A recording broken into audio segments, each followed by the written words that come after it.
23 June Awami লীগের প্রতিষ্ঠা বার্ষিকী কেন্দ্র 23 জুনকে কেন্দ্র করে কি হতে যাচ্ছে আগামী 23 তারিখ দুটা কি 11 জুন এবং 23 জুন। 11 জুন ছিল আওয়ামী লীগের সভানেত্রী শেখ হাসিনার কারামুক্তি দিবস, আর 23 জুন আওয়ামী লীগের প্রতিষ্ঠা বার্ষিকী। জনগণের প্রতিনিধির কাছে ক্ষমতা হস্তান্তর করতে হবে। আমি প্রধানমন্ত্রিত্ব চাই না, আমরা দেশের মানুষের অধিকার চাই। প্রত্যেক ঘরে ঘরে দুর্গ গড়ে তোলো। তোমাদের যা কিছু আছে তাই নিয়ে শত্রুর মোকাবেলা করতে হবে। আর যদি একটা গুলি চলে, আর যদি আমার লোকের উপর হত্যা করা হয়, জীবনের তরে রাস্তাঘাট যা যা আছে সব কিছু আমি যদি হুকুম দিবার নাও পারি, তোমরা বন্ধ করে দেবে।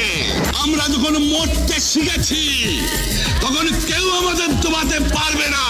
দ্বিতীয় কথা, প্রত্যেক গ্রামে, প্রত্যেক মহল্লায়, প্রত্যেক ইউনিয়নে, প্রত্যেক সাব ডিভিশনে আওয়ামী লীগের নেতৃত্বে সংগ্রাম পরিষদ গড়ে তোলো এবং তোমাদের যা কিছু আছে তাই নিয়ে প্রস্তুত থাকো। Wake up to reality.